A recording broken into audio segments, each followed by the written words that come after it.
Hello दोस्तों, स्वागत है मुझे एडवाइस में। और आज आपके सामने बहुत बड़े और ज़रूरी मुद्दे को मैं डिस्कस करूंगा। वो है इंडिया चाइना का LAC विवाद, लाइन ऑफ एक्चुअल कंट्रोल का जो मुद्दा है। इसकी हम लोग टाइमलाइन को देखेंगे और ऐसा चाइना क्यों कर रहा है इसको मैं आपको आखिरी बताऊंगा, तो पूरा वीडियो ठीक से देखिएगा।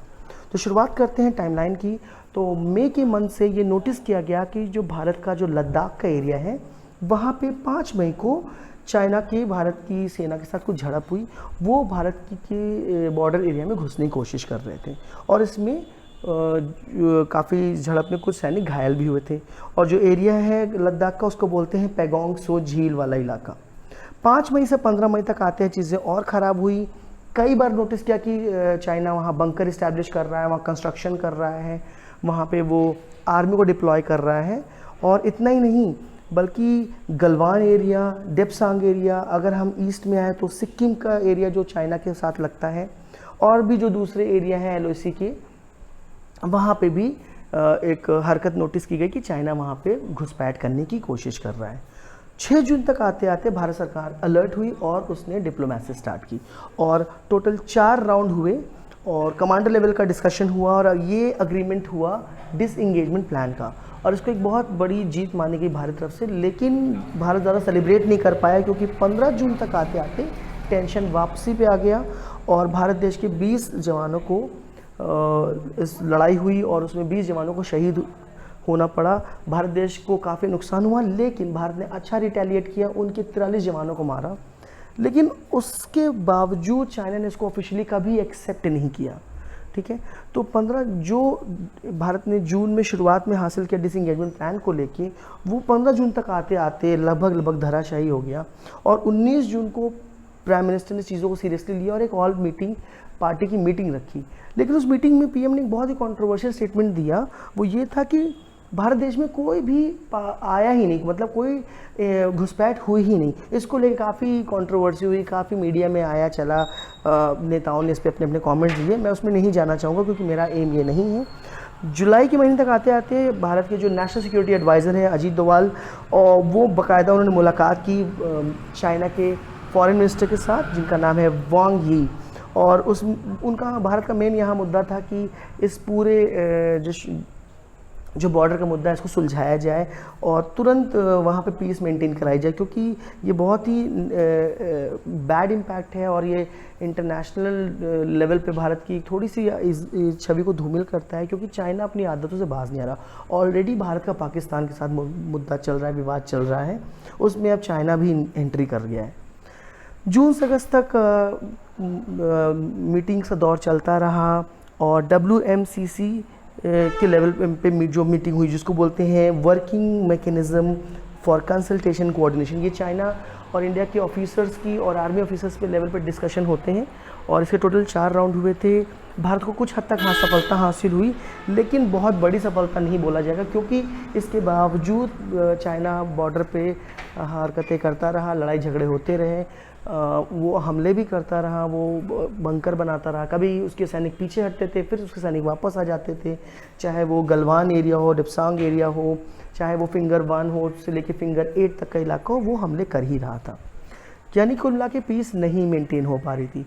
29 और 30 अगस्त तक आते आते फिर से उसने हमले हुए, और लेकिन इस बार भारत ने अच्छा प्रदर्शन किया और भारत ने पैगोंग झील के पास जो जितने भी ऊंचाई वाले एरिया थे, वो साउथ बैंक ऑफ पैगोंग पे, वो भारत ने सारे पीक्स को डोमिनेट कर लिया। फिंगर 1 से फिंगर 4 तक का एरिया भारत ने वापस उनसे छीन लिया। और सितंबर 4 को मॉस्को में एक SCO की मीटिंग हुई। ये SCO क्या है इसको हम लोग अभी आगे चल समझेंगे। और SCO की मीटिंग में इंडिया के डिफेंस मिनिस्टर राजनाथ जी और चाइना डिफेंस मिनिस्टर में डिस्कशन हुआ, जहाँ पे ये बॉर्डर इशू को डिस्कस काफ़ी बड़े लेवल पे किया गया और जहाँ पे चाइना को कहीं ना कहीं एक्सेप्ट करना पड़ा। 7 सितंबर तक आते आते चाइना ने फिर भारत पर इल्ज़ाम लगाया कि इंडिया वाले भी बॉर्डर क्रॉस करते हैं और उन्होंने गोलीबारी की है। लेकिन ये SCO है क्या, इसको हम लोग समझ सकते हैं। तो चलिए आइए देखते हैं अगली स्लाइड में। तो SCO को बोलते हैं शंघाई कोऑपरेशन समिट और ऑर्गेनाइजेशन, शंघाई कोऑपरेशन ऑर्गेनाइजेशन। ये रशिया में इसकी अभी हाल में ही मीटिंग हुई थी और इसको लेके भारत के जो फॉरेन मिनिस्टर हैं S जयशंकर प्रसाद जी और चाइना के जो फॉरेन मिनिस्टर हैं वांग यी, उन्होंने इसमें काफ़ी हद तक डिस्कशन किया, डिप्लोमेटिक टॉक्स हुई और ये उम्मीद किया जा रहा है कि भारत जल्दी ही इस मुद्दे से, इस विवाद से निजात पा लेगा। तो अब हम लोग SCO को थोड़ा डिटेल में समझते हैं। तो ये SCO का फुल फॉर्म है शंघाई कोऑपरेशन ऑर्गेनाइजेशन। ये 2001 में इस्टेब्लिश किया था चाइना ने, और इसके जो मेन मुद्दे हैं, इसका पहला मेन मुद्दा है कि जितने भी चाइना के साथ जिन भी देशों का बॉर्डर का विवाद चल रहा है उसको सुलझाया जा सके। हालांकि कितना सुलझाता है मुझे नहीं मालूम।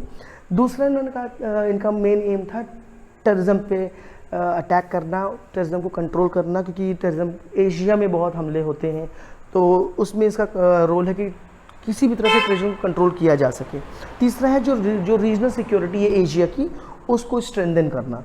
ठीक है, इंडिया, पाकिस्तान, तजाकिस्तान, जितने भी देश हैं आसपास के, रशिया, ताकि एक नया पैरेलल नेटो को चैलेंज करते हो, क्योंकि ये जो SCO है, चाइना बहुत एम्बिशियस कंट्री है, वो चाहता है कि जैसे US के पास नेटो है वैसे ही चाइना का SCO उसको रिप्लेस कर सके, उसको चैलेंज कर सके, ताकि एशिया में हमारा हमेशा भारत ही नहीं चाइना बल्कि एक पावर हाउस बनी है। चाइना के एम है कि, और भारत के बारे में बता दूं कि भारत ऐसा कोई भी सपना नहीं देखता कि वो दूसरे कंट्री को डोमिनेट करे। यही खूबसूरती अपने देश की है। अब आगे बढ़ते हैं कि इसमें मेंबर्स कितने। इसमें टोटल 8 मेंबर हैं। पहला तो चाइना ही है जिसने इसको इस्टेब्लिश किया, जिसने इसकी स्थापना की है। अपार्ट फ्रॉम चाइना इसमें जो कंट्रीज़ उनके नाम मैं बता दूं, कजाकिस्तान है, किर्गिस्तान है, रशिया है, तजाकिस्तान है, उज्बेकिस्तान है, भारत, इंडिया है और पाकिस्तान है। ये वो सारी कंट्रीज़ जिनका कहीं ना कहीं बॉर्डर चाइना से लगता है। अब हम बात करते हैं कि ये क्यों इंपॉर्टेंट है। SCO इसलिए इंपॉर्टेंट है, जैसे मैंने पहले ही कहा कि ये नाटो को चैलेंज करता है। दूसरा, ये सिक्योरिटी कोऑपरेशन को इस्टेब्लिश करता है, बढ़ाता है। टेररिज्म को अटैक करने के लिए ये इसमें काफ़ी स्ट्रैटेजी बनती है, और जितने भी बड़े देश हैं एशिया के वो इसमें अपना अपना कोऑपरेशन देते हैं। इतना ही नहीं, ये इकोनॉमिक कोऑपरेशन को रीजन में स्ट्रेंथन करता है, रीजनल सिक्योरिटी को स्ट्रेंथन करता है। और अगर मैं बात करूँ तो चाइना की बहुत एम्बिशियस पॉलिसी है जिसका नाम है China one belt one road, OBOR। इसका नाम ज़रूर याद रखिएगा।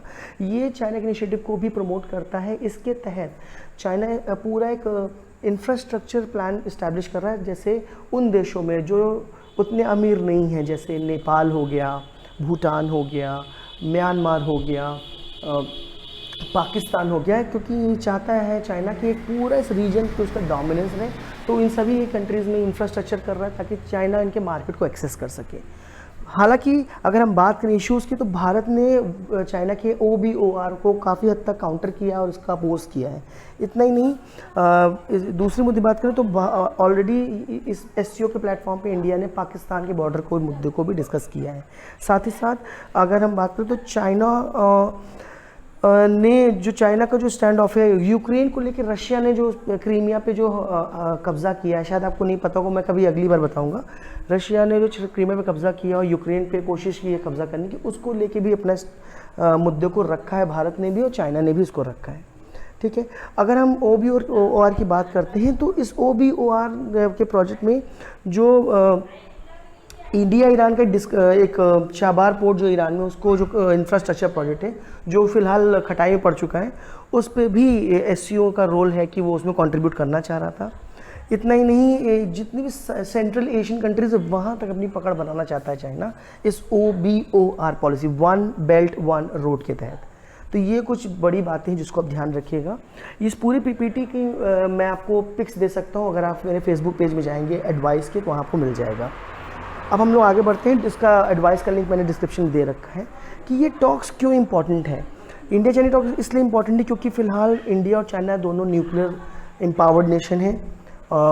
इस समय वॉर कभी भी सॉल्यूशन नहीं है, इसलिए डिप्लोमेसी ज़्यादा सही है। डायलॉग अगर होंगे तभी ही इस प्रॉब्लम को सॉल्व किया जा सकता है, क्योंकि चाइना एक साइड बात करता है, दूसरी साइड वो हमले भी करता रहता है। क्योंकि चाइना की पॉलिसी है टॉकिंग एंड फाइटिंग साइमल्टेनियसली, मतलब आप बात भी करता रहेगा और आपसे लड़ाई भी करता रहेगा। ये उसकी बहुत पुरानी आदत है और ये भारत जानता है, इसलिए भारत अपनी डिप्लोमेसी को मेंटेन किया हुआ है। हालांकि इसमें रशिया, जो अभी जो डिस्कशन हुआ SCO का, वो रशिया के मॉस्को शहर में हुआ। रशिया ने बहुत अच्छा काम किया है क्योंकि उसने ही सेटअप किया है ताकि इंडिया चाइना डिस्कस करके इस मैटर को फिक्स कर सके। अब हम बात कर लें उस सीक्रेट की जो मैंने कहा था मैं आपसे बताऊंगा। वो सीक्रेट ये है कि जो PLA का जो इंडिया में इंट्रूजन हो रहा है ये बहुत प्लान्ड है। और PLA पीपल लिबरेशन आर्मी है, चाइना की जो मुख्य आर्मी है, इसके जो मेन कमीशन है उसको बोलते हैं CMC, सेंट्रल मिलिट्री कमीशन। उसके हेड कोई और नहीं है, चाइना के राष्ट्रपति हैं जिनपिंग, जो इसके हेड है, और ये इन्होंने पूरा प्लान कर रखा है इस बॉर्डर इशू को, और ये आज से नहीं 2017 से ही प्लान कर रहे हैं जब डोकलाम का मुद्दा था, ठीक है। और ये मैं नहीं कर रहा, ये उन्हीं की ही रिपोर्ट है, जहाँ से मैंने ये पिक को लिया हुआ है। अब हम आगे की बात करते हैं कि वो कौन से एरिया है जहाँ पे ये मेनली टेंशन इशू आ रहे हैं। तो वो एरिया है आपका गलवान, आपका डेप्सांग एरिया, आपका जो भी चाइना के बॉर्डर में आता है, आपका जो डेप्सांग एरिया मैंने बताया गलवान है, और साथ साथ पैगोंग सो झील वाला इलाका, ठीक है, यहाँ पे हुआ था। 15 जून को भारत देश के 20 जवानों को से जब झड़प हुई तो भारत के देश के 20 जवान शहीद हो गए थे, और चाइना पे भी भारत ने रिटेलिएट किया था और उनके भी 40 से अधिक जवान मारे गए थे, जिसको चाइना ने ऑफिशियली कभी एक्सेप्ट नहीं किया। वो आगे की बात हम लोग डिस्कस करेंगे। अब आती है कि वो क्यों ये मुद्दा इतना इम्पॉर्टेंट है। तो LAC पे टोटल कई, सिर्फ LAC सिर्फ ये गलवान का मुद्दा नहीं, बल्कि जितना भी स्टेट्स के साथ चाइना का बॉर्डर लगता है, सब जगह कन्फ्यूजन है, सब जगह ट्रांसग्रेशन है। तो अगर ये बात करें तो टोटल जो एरिया है वो 3488 किलोमीटर्स का बहुत बड़ा एरिया है। वहाँ पे अक्सर पेट्रोलिंग और फेस ऑफ हो ही जाता है ट्रूप्स को लेके दोनों ही तरफ से।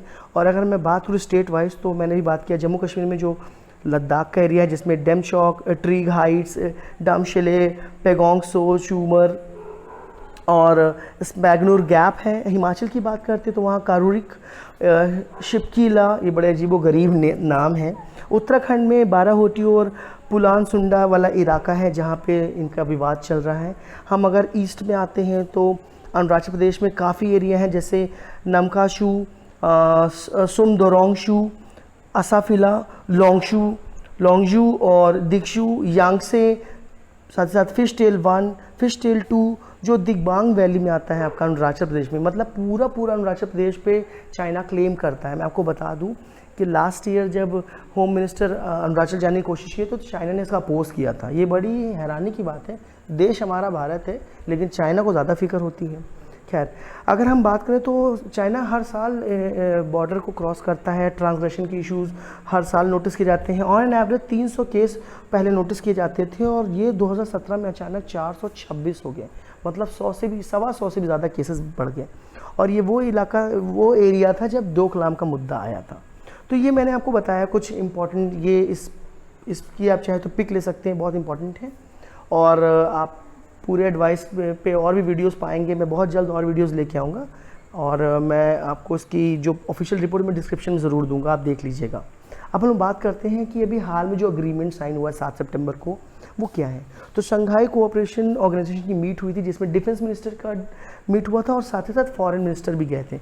इसमें 5 मुख्य बातें डिस्कस की गई हैं और ये 5 एग्रीमेंट किस पे हैं वो बता दूँ। ये पास्ट में ऑलरेडी हो चुके हैं, उन्हीं को ही पिक किया गया है।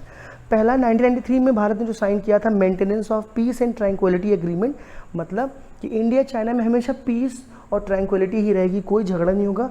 तो इसको यहाँ पे डिस्कस किया गया कि इस पे अग्रीमेंट को वापस हम प्रॉपरली इम्प्लीमेंट करेंगे, इंडिया और चाइना को मिलकर इम्प्लीमेंट करेंगे। दूसरा जो अग्रीमेंट डिस्कस किया गया था वो था कॉन्फिडेंस बिल्डिंग मेजर्स। ये 1996 में ऑलरेडी ये एग्रीमेंट साइन हो चुका था। इसमें कहा गया था कि लड़ाई को अवॉइड किया जाएगा, फोर्स को नहीं इस्तेमाल किया जाएगा और कॉन्फिडेंस को मेंटेन किया जाएगा। तीसरा है मुख्य मुद्दा standard operating procedure for patrolling modalities, मतलब पेट्रोलिंग कैसे की जाए इसको लेके ऑलरेडी रूल्स बनाए जा चुके हैं, बाकायदा SOP आ चुका है 2005 में, उसको इसमें इम्प्लीमेंट किया जाएगा। ये इस पिक में आप देख सकते हैं कि काफ़ी खुश लग रहे हैं। भारत के जयशंकर प्रसाद जी हैं, रशिया के फॉरेन मिनिस्टर हैं और साथ ही साथ चाइना के वांग यी फॉरेन मिनिस्टर हैं। इसमें रशिया ने काफ़ी अच्छा रोल प्ले किया है। साथ ही जो चौथा पॉइंट है प्रोसेस ऑफ कंसल्टेशन कोऑपरेशन, मतलब जो भी काम करना है वो प्रॉपर कोऑपरेशन कंसल्टेशन के साथ ही होगा। और लास्ट जो पॉइंट है बॉर्डर कोऑपरेशन एग्रीमेंट को फिर से रिवाइव किया जाएगा ताकि जो PLA का जो एग्रेशन चल रहा है, बॉर्डर ट्रांसग्रेशन चल रहा है, उसको कंट्रोल किया जा सके। तो ये 5 पॉइंट हैं जो मैंने आपको बताया। और जो सीक्रेट था वो ये था कि ये चाइना का प्लान्ड ये पूरी स्ट्रैटेजी है LAC की। तो मैं उम्मीद करता हूँ ये वीडियो को पसंद आया होगा। अगर पसंद आया तो प्लीज़ इसको फॉलो कीजिएगा चैनल को और इसको शेयर करिएगा अपने दोस्तों में। और अगर आपको कोई व्यूज़ हो तो अपने व्यूज़ ज़रूर मुझे बताइएगा। थैंक यू सो मच, मिलते हैं अगले वीडियो में। बहुत बहुत शुक्रिया।